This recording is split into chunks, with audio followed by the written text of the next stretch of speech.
그래서 오늘 제목이 그 아브라함의 분리라는 제목인데요. 아마 그런 이야기들은 아마 잘 들어보지 못하셨을 거예요. 이 분리라고 하는 것은 하나님께서 아브라함을 이제 부르셔가지고 이제 그 역사를 이루어 가시잖아요. 그런데 그 역사라고 하는 것은 하나님을 만나기 전에는 하나님과 아무 관계없는 인생을 살던 아브라함입니다. 그렇죠? 거기서 이제 아주 우상이 판을 치고 우상이 지배하던 그 도시에서 자기 아버지와 같이 우상 장사를 하면서 우산 장사가 아니고 우상 장사예요. 하나님께서는 그의 인생을 통해서 우리에게 보여주시고 우리에게 교훈하시는 게 있어요. 그걸 여러분들이 보고 깨닫고 여러분들이 가져야 이 아브라함이라고 하는 긴 이야기를 통해서 하나님이 주시는 성경의 말씀들이 여러분에게 레마가 되어지고 여러분의 인생을 지배하는 교훈이 되어지는 거죠. 그게 없다고 하면 그냥 아브라함의 이야기예요. 다 먼 나라의 어떤 할아버지 이야기에 불과한 거죠. 그래서 그거를 잘 여러분들이 깨달으셔야 되는데, 하나님께서는 그 거룩의 길, 하나님의 백성으로 만들어 가시는 그 과정, 다시 말하면 신앙생활이라는 게 이런 거다라고 하는 것을 아브라함의 인생을 통해서 우리에게 설명하고 계시는 거예요. 그래서 이제 크게 아브라함의 인생을 통해서 4번의 이 세상으로부터의 분리의 사건이 일어나게 되거든요. 그 과정이 기록되어져 있어요. 성경에 보면. 그 사도행전 7장 2절에서는 스데반이 이르되 여러분 부형들이여 들으소서. 우리 조상 아브라함이 하란에 있기 전 메소포타미아에 있을 때에 영광의 하나님이 그에게 보여라고 말씀합니다. 그러니까 성경에서는 창세기에서는 하란에서 그를 아버지와 분리시켜서 이제 가나안으로 데려가는 것부터 기록이 되어져 있지만 사실은 이 사도행전에서 보면 그 전에 갈대아 우르에서 이미 벌써 데라와 그의 아브라함에게 하나님이 나타나셔서 그걸 보여주셨다는 거예요.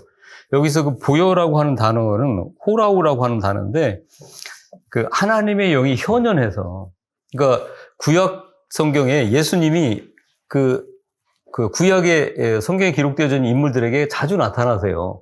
우리는 언뜻 생각하면 이제 신약에 와서 우리 주님이 이제 그 마리아의 몸을 통해서 이 땅에 드러내심으로 말미암아 예수님이 우리에게 보여진 거라고 생각을 하지만 구약 성경에서 예수님은 계속 나타나십니다. 그걸 현현이라고 그래요. 예수님이 마리아를 통해서 이제 육신을 입고 나온 것은 성육신이라고 하고, 그 전에 구약 시대에 이제 아브라함에게도 나타나고 여호수아에게도 나타나고 이렇게 했던 그 예수님은 현현이라고 그래요. 예, 그래서 이제 그것처럼 그 호라우라고 하는 히브리어는 이 보이지 않는 하나님의 영이 우리 사람의 눈에 보여질 수 있도록 보여지는 것을 나타내는 단어거든요. 그러니까 그렇게 이제 하나님께서 나타났다는 거예요. 아브라함에게. 그래서 분명하게 그냥 비몽사몽간에 이렇게 들려주신 게 아니라 그 모습으로 나타나셔서 아브라함과 데라에게 분명하게 말씀을 하셨다는 거예요. 여기서 떠나라 라고 하는 것을 말씀을 해주셨다는 거죠. 그래서 여기서부터 이제 이 아브라함의 긴 인생의 신앙 여정이 이제 시작이 되어지는 거예요. 그래서 오늘 이렇게 말씀드리고자 하는 것은 첫 번째로 분리가 4번에 걸쳐서 일어났다고 했는데, 첫 번째 분리가 먼저 고향과 친척과 아버지로부터의 분리예요. 그러니까 여호수아 24장 2절에서 보면 여호수아가 모든 백성에게 이르되 이스라엘 하나님 여호와의 말씀에 옛적에 너희 조상들 곧 아브라함의 아비 나홀의 아비 데라가 강 저편에서 거하여 다른 신들을 섬겼다, 이렇게 말씀하고 있습니다. 그러니까 이 갈대아 우르에서 살 때 그는 하나님이라는 존재를 잃어버리고 우상을 만들어서 그 아버지와 더불어 그렇게 우상 장사를 해가면서 이게 살고 있었다는 거죠. 그래서 이 말씀은 데라의 아들이었기 때문에 아브라함도 역시 마찬가지로 그 일에 동참하면서 같이 협력해가지고 우상 장사를 하고 있었다는 말씀이고, 하나님께서는 그런 데라에게, 아브라함에게 일방적으로 침투해 들어오셔서, 그들이 하나님을 찾은 게 아니잖아요. 하나님께서는 하나님과 무관하게 살아가는 그 아브라함에게 일방적으로 침투해 들어오셔서 그들을 그 우상이 가득한 곳에서 건져내셔서 떠나게 하셨다는 겁니다. 이것이 첫 번째 이 세상으로부터의 분리인데요. 그래서 그들은 이제 갈대아 우르에서 긴 여정을 떠나게 되는데, 그 길이 지난 시간에도 말씀을 드렸던 것처럼 갈대아 우르에서 하란까지가 대략 한 900km에서 1000km 정도, 이 길에 따라 좀 다를 수가 있는데 그 정도가 되어지고, 하란에서 또 그 가나안 땅, 그 헤브론까지가 600km 정도가 됩니다. 그러니까 예전에 그렇게 두 발로 이렇게 걸어서 그 길을 갔다는 거죠. 그런데 데라와 아브라함은 가나안까지 가는 게 아니라 한 900km 정도 가서 하란이라고 하는 도시에서 머무르게 되죠. 그런데 성경에서는 지난 시간에도 말씀을 드렸던 것처럼 지역명 또 사람들의 이름을 통해서 하나님이 계시하시는 것을 나타낸다 이렇게 말씀을 드렸어요. 데라라고 하는 그 아버지의 이름이 무슨 뜻이냐면 히브리어로 머물다, 지체하다, 연기하다, 미루다 이런 뜻을 갖고 있어요. 그러니까 하나님으로부터 부름을 받았지만 데라는 그 뜻을 온전하게 이룰 수 있는 사람이 아니라는 것을 벌써 이름에서 계시를 하고 있는 거죠. 그래서 하란에서 아브라함의 발목을 붙잡고 거기서 살고 있는 거예요. 그런데 하나님께서는 다시금 하란에서 아브라함에 나타나셔서 명령을 주시죠. 너는 이제 갈대아 우르에서는 본토 친척을 떠나라 이렇게 말씀을 하셨지만 이 하란에서는 본토 친척에다가 플러스해서 아비 집을 떠나라 이렇게 명령을 하세요. 그리고 내가 지시할 땅으로 가라 이렇게 말씀을 하죠. 아브라함의 아버지 데라가 이렇게 살아있음에도 불구하고 하나님께서는 그의 가나안 여정을 가로막고 있는 아버지 데라를 아브라함의 마음속에서 상징적으로 죽이십니다. 실제로 죽였다는 게 아니에요. 그리고 아브라함의 발길을 재촉하시게 되는 거죠. 어떻게? 강권적으로. 그래서 이것은 무엇을 뜻하냐면 인간적인 부정으로부터의 분리를 이야기하는 거예요. 그러니까 우리가 신앙생활이라고 할 때 이 뜻을 잘 아셔야 돼요. 그래서 마태복음 10장 30절에서 보면 주님은 아버지나 어머니를 나보다 더 사랑하는 자는 내게 합당하지 아니하고 아들이나 딸을 나보다 더 사랑하는 자도 내게 합당하지 아니하며 이렇게 말씀을 하십니다. 그런데 더 나아가서 마가복음 10장 29절에서는 예수께서 이르시되 내가 진실로 너에게 이르노니 나의 복음을 위하여 집이나 형제나 자매나 어머니나 아버지나 자식이나 전투를 벌인 자는 복을 받는다 이렇게 말씀을 하고 있습니다. 벌이라고 말씀을 하시죠. 여기는 한 걸음 더 나아가서 나보다 더 사랑하는 게 아니라 벌이라고 말씀하세요. 그러니까 버리지 않는 자는 복을 못 받는다 이 말씀이잖아요. 이게 무슨 뜻일까요, 도대체? 어떻게 우리의 육신의 이 가족들을 버릴 수가 있을까요? 그러니까 이 말씀의 지혜는 실제로 버리라는 게 아니라 내가 지금 그들을 소유하고 있다는 거죠. 그들을. 그래서 내가 그들을 조정하려고 하는 거예요. 내 뜻을, 내가 이루지 못한 뜻을 자녀들을 통해서 이루려고 하는 그런 욕심이라든지 아니면 내 부모마저도 내 뜻대로 움직여지고 내 뜻을 받아주는 그런 부모이길 원하잖아요, 우리는. 그런 소유로부터의 분리를 얘기하는 거예요. 그러니까 그러면 그렇게 하려면 어떻게 하느냐? 내가 어떻게 그들을 조정하려고 하는 게 아니고 어떻게? 하나님께 맡기라는 거죠. 너희들 소유가 아니라 하나님의 소유라는 거예요. 그래서 그러면 그 버리는 행위는 어떤 행위일까요, 그러면? 내 심령에서 그들과의 관계를 끊어버리고 인격적인 그 연합체가 되어져 있거든요. 그래서 그걸 끊어버리고 어떻게 하나님께 그들을 위탁하는 기도를 하라는 거예요. 그래서 하나님께서 그들의 인생을 이끌어 가시는 것을 우리는 보라는 거죠. 내가 어떻게 하려고 하는 집착이 강하면 강할수록 그들의 인생은 피폐해지고 다 잘못되는 것을 우리는 뉴스라든지 이런 연속국이라든지 이런 데서 많이 보시지 않습니까? 그런 관계라는 거예요. 다소 정도의 차이는 있지만 누구나 다 내 소유로 삼고 싶어 하는 거죠. 그게 인간이에요. 그래서 아주 그 극단적인 예를 보여주는 게 야곱의 그 야복강가의 사건이에요. 하란에서 그는 이 삼촌 라반으로 말미암아 속여가지고 재산을 많이 갖게 되죠. 그게 큰 거부가 됩니다. 뿐만 아니라 아내도 4명이나 얻어가지고 남부름 없이 이렇게 살아갈 수 있는 그런 상태가 되어져서 이제는 장자로서의 축복마저도 이제 누리기 위해서 고향으로 오게 되는 거예요. 그때 이제 그 소식을 들은 그의 형 야곱이 그를 죽이려고 칼을 들고 달려오고 있잖아요, 그에게. 야복강에서 이제 그 소식을 듣고 야곱은 또 잔기를 내가지고 그의 소유들을 하나씩 덜 중요한 것부터 형한테 보내죠. 그래서 그걸로 인해서 형이 이 감동을 받아서 혹시 마음을 돌이킬까 해서. 그런데 마지막까지 자기 혼자 남고 다 보냈는데도 불구하고 형은 변함없이 자기를 죽이려고 달려오고 있어요. 그때 야곱은 하나님의 천사를 끝까지 부여잡고 새벽까지 씨름을 하는 거예요. 그럴 때 비로소 그가 그 모든 소유 가지고도 해결이 안 되는. 그러니까 자기의 뜻 가지고는 내 마음대로 되어지지 않는다라는 것을 하나님 앞에 고백을 할 때 드디어 그의 이름을 바꿔주시고 그 이름을 바꿔주시는 것뿐만 아니라 야곱의 마음도 돌이켜서 기뻐 부둥켜 안고 기뻐 뛰며 울 수 있는 그런 관계로 바꿔주시잖아요. 그 전까지는 내 소유 가지고 어떻게 하든 에서의 마음을 돌이켜가지고 자기 일을 이렇게 해야 하지 않게 하려고 발버둥을 쳤던 거죠. 사랑하는 여러분들이 지금 가지고 있는 가족관이 있어요. 그래서 막 말 안 듣는 자녀들, 또 내 마음대로 안 하는 남편, 아내들 속속이잖아요, 많이. 굉장히 많이 그런 것들을 위해서 가정 안에 갈등이 있고 힘들어하는 것들을 수도 없이 봅니다. 그런데 그런 것들이 다 왜 그러냐면 내 소유로 생각하고 내가 어떻게 하려고 하는데 내 뜻대로 안 되니까 거기서 오는 불화가 있고 그 다음에 그걸로 인한 상처들이 쌓이는 거죠. 그러나 그것을 하나님께 버려버리고 던져버리고 맡겨버리고 하나님이 어떻게 해주시길 바라면서 그 세월이 쉽지는 않습니다. 긴 시간이 걸릴 수도 있고 아니면 평생이 걸릴 수도 있어요. 그러나 그렇게 맡겨버리고 나는 그로부터 자유함을 얻어서 내 인생을 사는 거죠. 그게 하나님이 우리에게 원하시는 거예요. 그래서 그거를 지금 첫 번째 분리로 아브라함 인생을 통해서 우리에게 보여주시는 거예요. 두 번째 분리는 조카 롯과의 분리죠. 너는 떠나라고 했는데 롯을 자기의 무슨 애완견처럼 데리고 다닙니다. 왜 그럴까요? 거기는 미지의 땅이에요. 뭔가 그래도 하나 의지할 수 있는 뭔가라도 있어야 되는 거죠.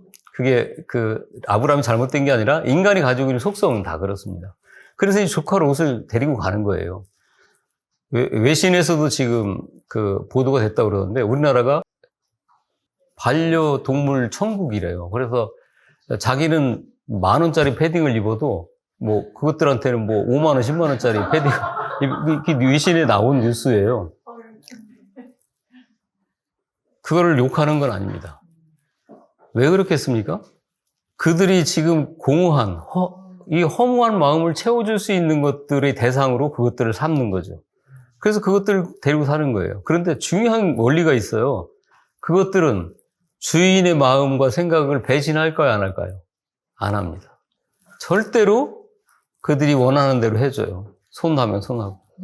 어떤 남자가 그래요. 자기 마누라는 새벽 3시에 들어가면 코 골고 자고 있대요. 근데 강아지 하나만은 나와서 꼬리치면서 자기를 반겨준다고 우리 마누라는 강아지보다 못하다 이런 이야기를 하더라고요. 그래서 제가 그랬습니다. 그럼 강아지가 그 짓 말고 다른 짓은 당신 마누라처럼 하는 일이 뭐 있어요? 그거 가만히 생각해 보니까 그런 생각 안 해봤던 거죠. 생각해 보니까 진짜 먹고 그 일밖에 못 하잖아요. 똥도 다 치워줘야 되고 대답을 못 하더라고요. 마누라는 강아지 10,000마리보다 더한 일을 당신을 위해서 하고 있어요. 그렇게 지금 굉장히 이 허무해진 세대 속에서 그런 것들로 인해서 어떤 마음의 공허를 채우려고 하는 그런 것들이 생기는데 이 아브라함이 롯을 데리고 다니면서 누리려고 했던 것은 바로 그 마음이었습니다.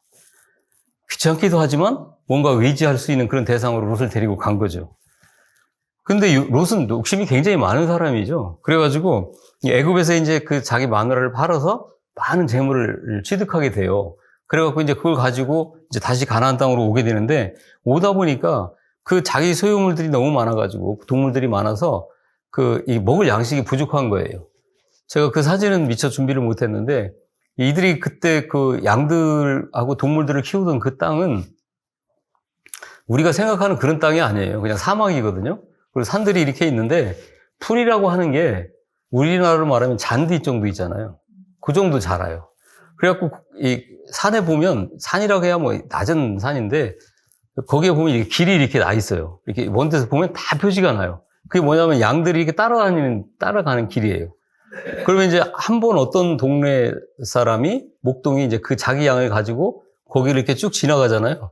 그러면 이제 거의 황토색으로 변하는 거죠.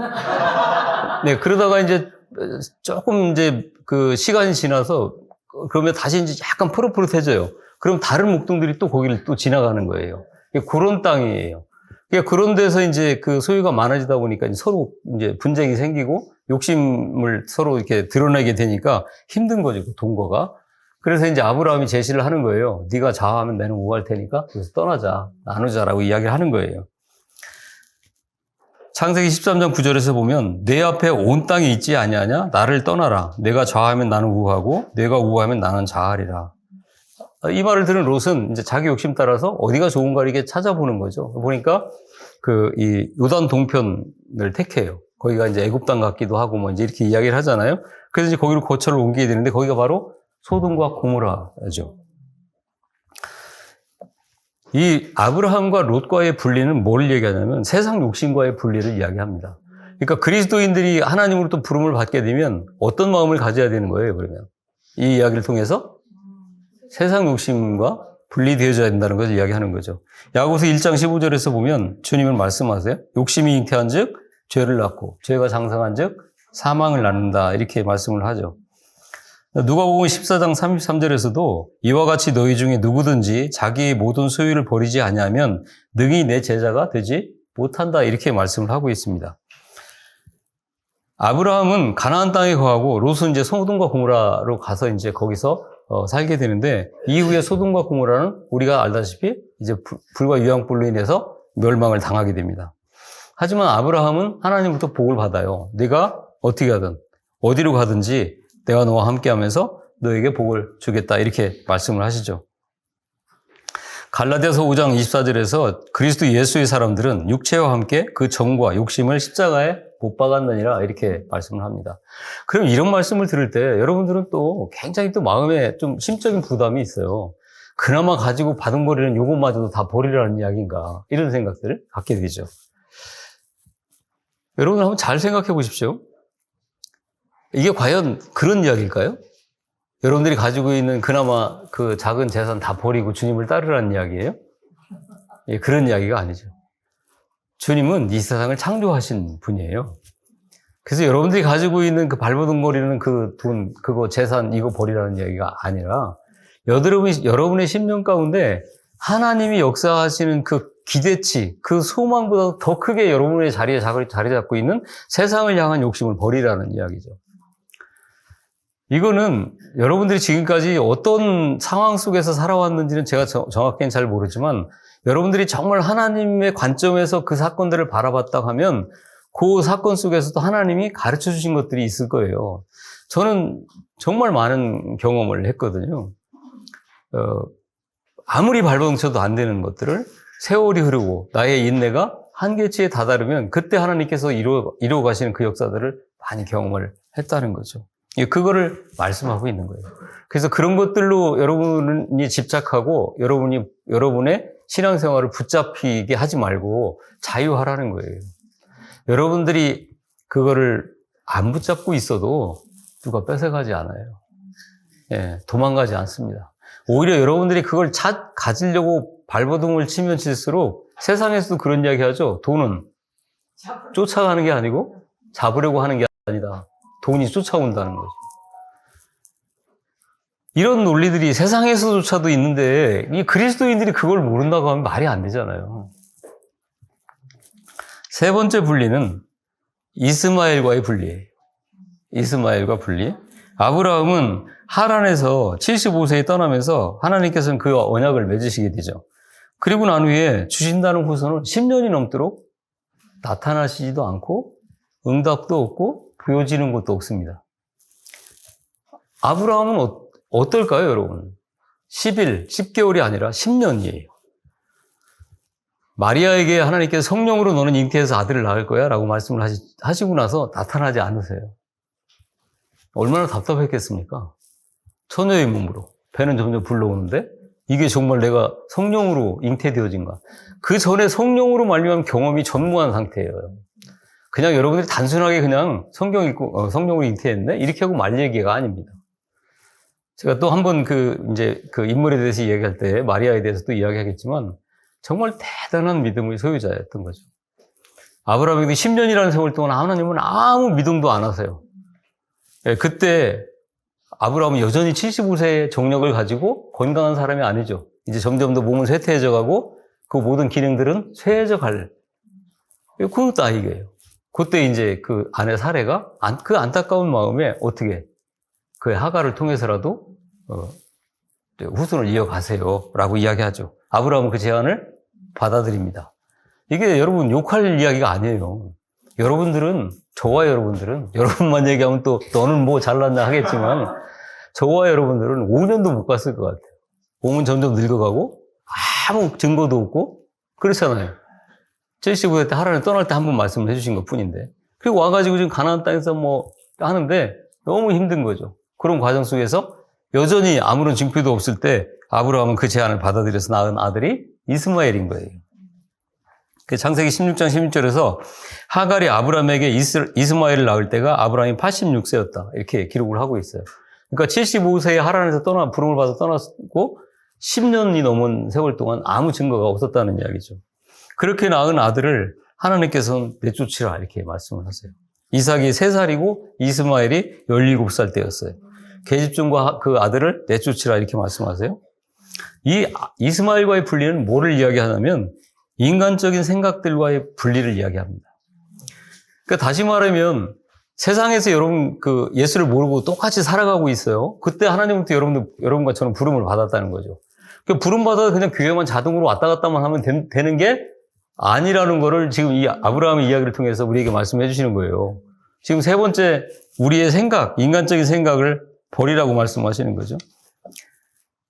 창세기 17장 18절에 보면 아브라함이 하나님께 이제 뭐 아무 증거도 없고 그러니까 하나님께서 나타나셨을 때 이스마엘이나 하나님 앞에 살기를 원합니다라고 얘기해요. 이 이야기는 당신이 약속한 거 필요 없으니까 그 이스마엘 지금 만들어 놨잖아요. 얘라도 복을 주셔서 얘를 통해서 후손을 이어가게 해주세요. 이런 원망투였던 거예요. 그러니까 하나님께서는 그런 인간적인 생각을 버리라고 하시는 거예요. 내쫓으라 이렇게 말씀하시는 거죠. 그래서 우리가 신앙생활을 하면서 가장 어려운 부분이 이런 부분들이에요. 하나님께서 그냥 이리 가라 저리 가라 이렇게 하라 저렇게 하라 하면 좋겠는데 그런 게 거의 없으시잖아요. 그러다 보니까 인본주의적인 생각들이 보이지 않는 이 신앙을 이길 때가 굉장히 많습니다. 저도 마찬가지죠. 이런 인본주의 그리고 인간적인 생각들을 버리라고 하나님께서 말씀하시는 거예요. 자꾸 인본주의 우리가 이제 교회 생활을 하면서 교회 안에서 이루어지는 여러 가지 헌신들도 있고 또 밖에서 우리가 이제 그 교회 생활을 제외한 나머지는 전부 밖에서 세상에서 살아가는 거잖아요. 그때 과연 여러분들이 정말 내가 한번 잘 생각을 해보시면 내가 무슨 일 있을 때마다 뭐를 결정할 때마다 내가 이 일을 행할 때마다 하나님께 여쭙고 하나님의 진의가 뭔지를 깨달으면서 물어보면서 한 적이 있나 한번 생각해 보세요. 거의 없잖아요.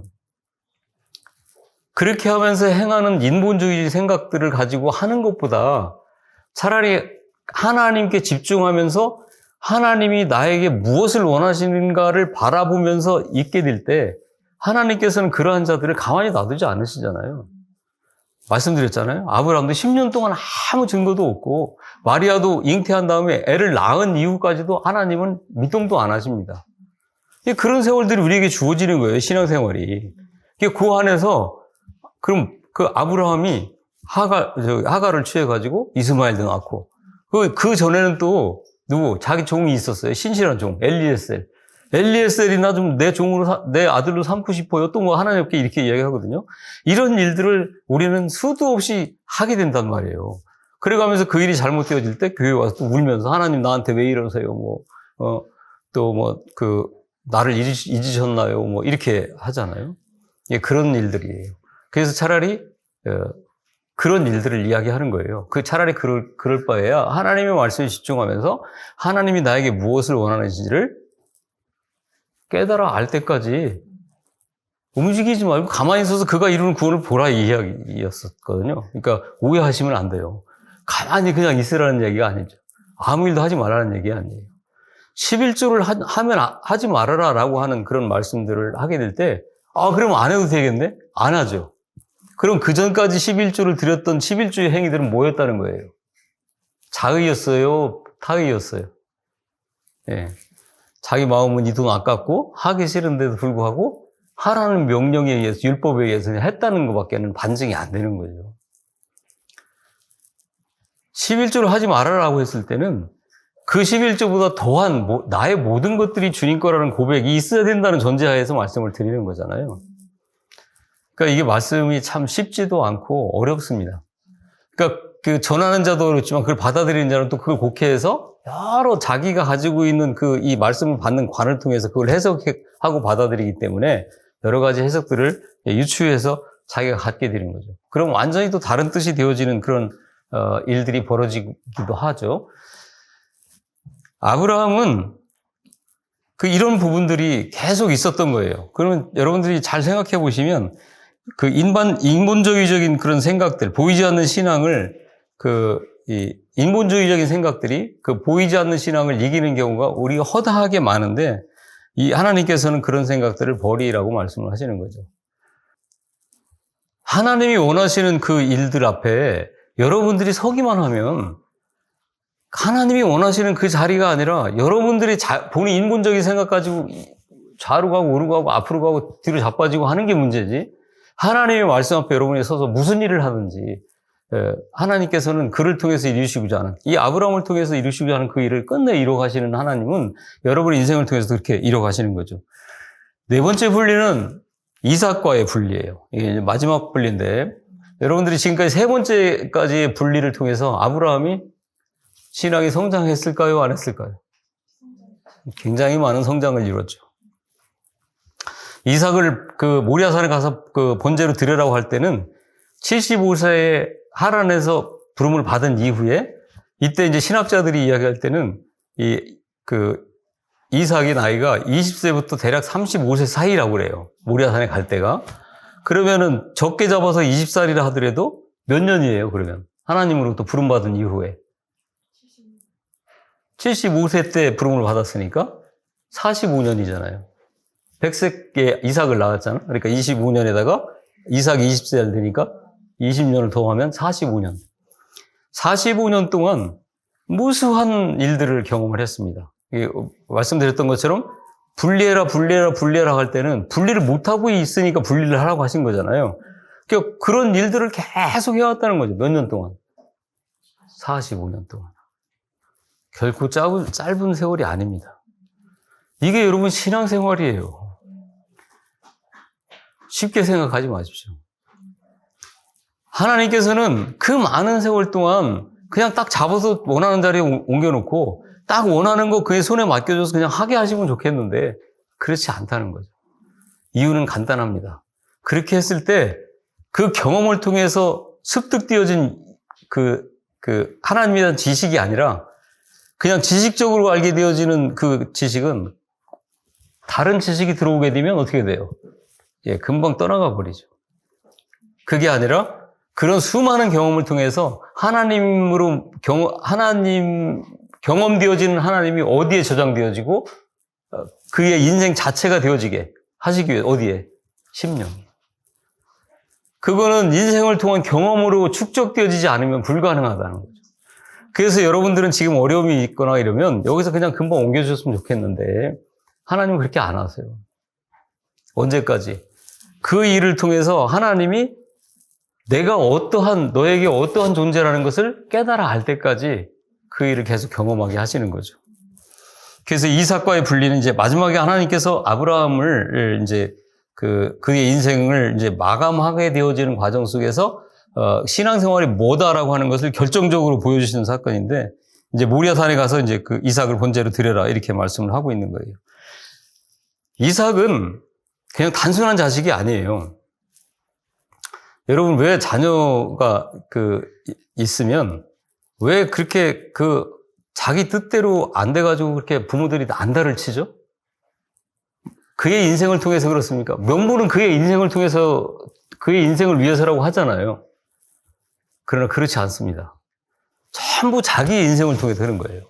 자기가 이루지 못한 꿈, 그거를 자식을 위해서 통해서라도 이루겠다는 거죠. 그리고 그 꿈을 이루면 그 꿈을 이룬 그 자리, 그 위치, 그 세력, 그 권세가 누구 거가 되는 거예요? 자기 거가 되는 거죠. 그거는 무슨 이야기냐면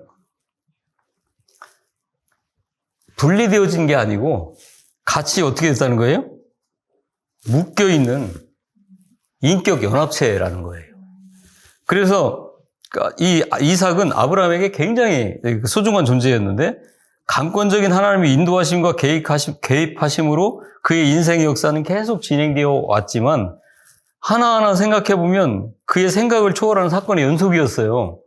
그런데 이삭을 이제 100세에 주셨는데 도저히 불가능한 상황 가운데서 그 이삭을 주셨단 말이에요.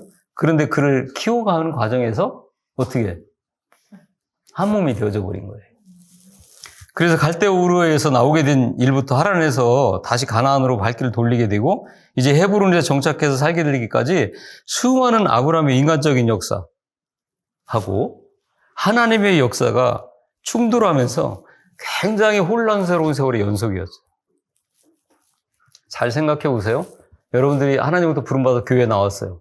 지금까지 단순 명쾌한 생활이었습니까? 아니면 지금 금방 말씀드렸던 것처럼 내 생각하고 하나님의 역사가 충돌하면서 굉장히 어렵고 힘든 혼란스러운 세월이었습니까? 예. 그런 세월의 연속이었다는 거죠. 그것도 아까 말씀드렸던 것처럼 몇 년 동안? 45년 동안. 10번에 걸친 하나님의 약속은 아브라함 입장에서 보면 번번이 그의 생각과 다르게 긴 기다림 속에서 이루어졌어요. 그 사이에 아브라함은 자기 생각과 계획을 구상하고 열심히 실행을 또 했죠. 애굽으로 도망가 보기도 하고 자기 마누라를 팔아먹기도 해보기도 하고 뭐 여러 사건들이 있었어요. 그런데 하나님께서는 그때마다 매몰차게 그의 계획과 생각을 버리게 하시고 떠나게 하셨어요. 자손에 대한 약속을 보면 창세기 12장에서 큰 민족을 이루게 하시겠다 약속을 하셨는데요. 시간이 흘러가자 아까 말씀드렸던 것처럼 자기 종 엘리에셀이라도 내 자녀를 삼겠습니다라고 하나님 앞에 고하죠. 이 이야기는 그렇게 뭐 안 나타나시고 안 주실 거면 얘 그냥 내 아들 삼을게요. 이런 이야기. 그러면 진짜로 하나님을 위해서 이런다는 거예요? 아니면 하나님에 대한 원망과 불평 때문에 그런 거예요? 후자 때문에 그런 거잖아요. 그러나 하나님께서는 내 몸에서 날짜가 내 그 상속자가 돼. 하면서 다시 한번 큰 민족에 대한 그 약속을 주시는데 또 그 긴 기다림 속에서 또 이제 누구? 하가를 통해서 이스마엘을 낳게 되는 거죠. 그러나 하나님께서는 그마저도 내쫓게 하세요. 하시면서 아브라함이 육신으로 판단하고 생각하고 갖게 되는 모든 인본주의를 끊어버리게 하십니다. 그런 과정이 그렇게 있었음에도 불구하고 우리와 같은 성정을 가진 아브라함이에요. 우리가 다른 사람이 아니거든요. 그런 그 아브라함은 그렇게 받은 약속의 아들 이삭도 어떻게 키워가면서 자기 분신처럼 여기게 돼요. 왜냐하면 아브라함의 생각으로는 이삭이 큰 민족을 이룰 유일한 씨였거든요. 그가 생각할 때는. 그때 하나님께서는 그의 분신처럼 여긴 독자 이삭도 내가 지시한 산에 가서 번제로 드려라 이거예요. 번제로 드린다는 것은 양을 잡잖아요. 양을 잡으면 굉장히 시끌벅적할 것 같아요. 소리 지르고 막 발버둥 치고. 안 그래요. 양을 이렇게 뒤집어 놓잖아요. 가만히 있습니다. 배를 가르고 가죽을 벗기고 각을 떠요. 각을 뜬다는 것은 왜 여러분 저육점 가면 소고기 이렇게 막 썰어놓기 전에 한 덩어리씩 있잖아요. 그게 각을 뜨는 거예요. 자기하고 분신화된 이삭을 그렇게 하라는 거죠. 각을 떠가지고 그 불 위에다 올려놓는 거예요. 이게 곡을 태워갖고 이제 그 하나님께서는 그 흠양하시는 것 향기를 쉬울까요? 어려울까요? 어렵죠.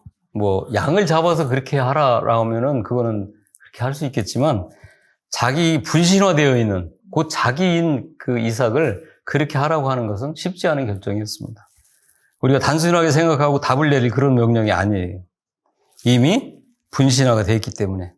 그런데 아브라함은 이제 하란에부터 계산하더라도 아까 말씀드렸던 것처럼 그 40여 년이 넘는 그 긴 인생의 역사 속에서 수없이 하나님을 경험을 하게 되는 거죠. 여러분들이 잘 여기서 묵상을 해보셔야 되는 거예요. 45년. 긴 시간이잖아요. 그 세월 동안 수도 없이 자기의 시행착오, 자기 인본주의적인 생각과 하나님의 역사가 충돌하면서 수많은 하나님의 역사를 경험을 하게 되면서 하나님이 어떤 분이라는 것을 이제 알게 되는 거죠. 그분의 선한 양심, 그리고 그분의 뜻, 그분의 전지전능하심을 이제는 지식이 아니라 심령 속에서 확신을 갖게 되어지는 거죠.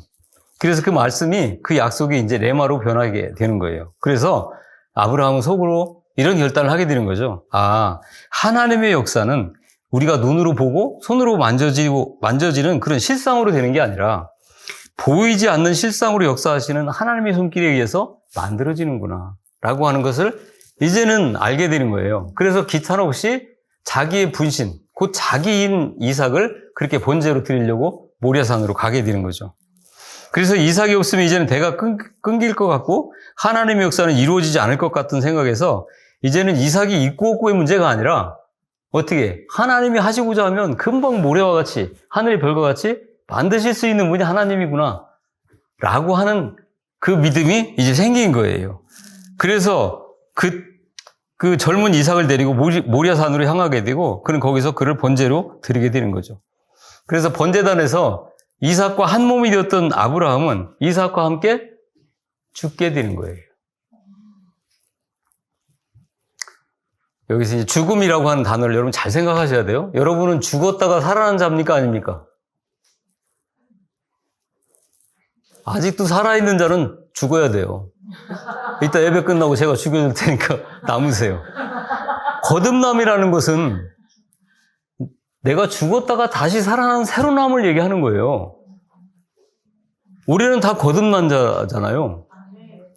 그럼 죽었었던 거죠. 그 이야기를 하는 거죠. 그래서 아브라함은 이삭을 번제로 드리지만 이삭이 곧 자기가 된 거죠. 그래서 자기를 죽이는 거죠. 그래서 번제단에 자기를 드리면서 죽게 되어지는데 그런데 대신 누가 죽습니까? 하나님이 예비하신 순양이 죽게 되는 거예요. 그러면서 그로 말미암아 순양이 죽음으로 어떻게 아브라함은 다시 살아나게 되는 거예요.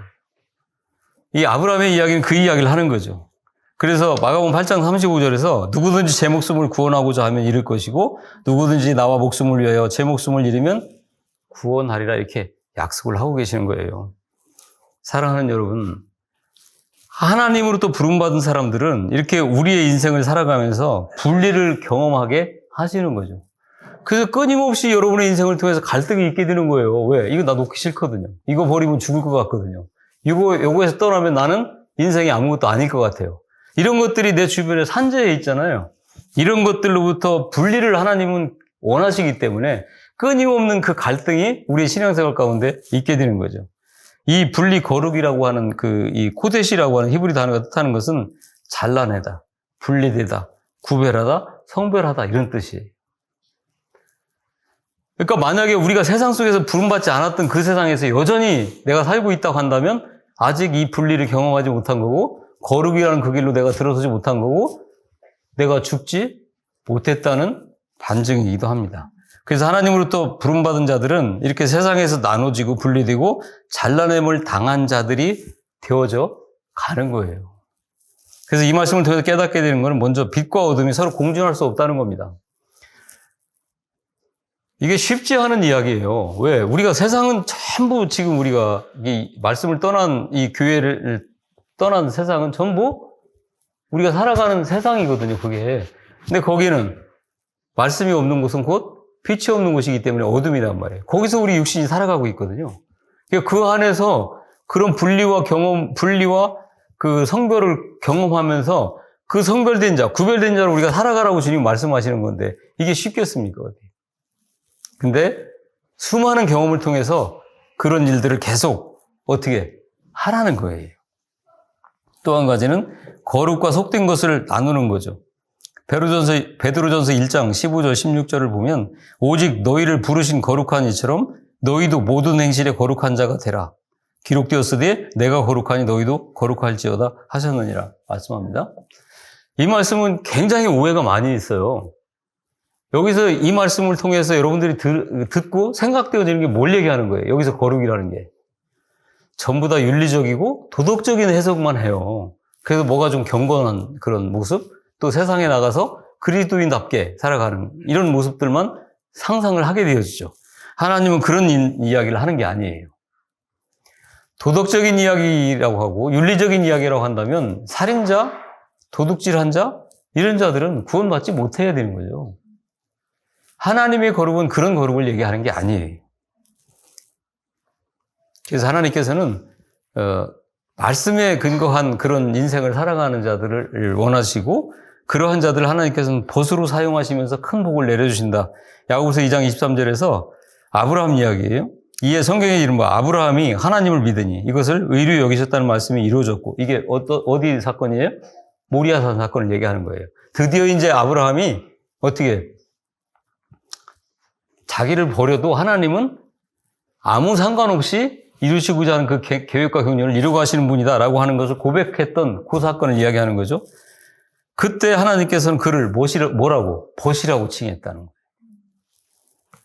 그래서 우리 사랑하는 여러분들이 하나님이 요구하시는 인생은 이 세상이 연연하면 발버둥거리는 그런 인생이 아닙니다.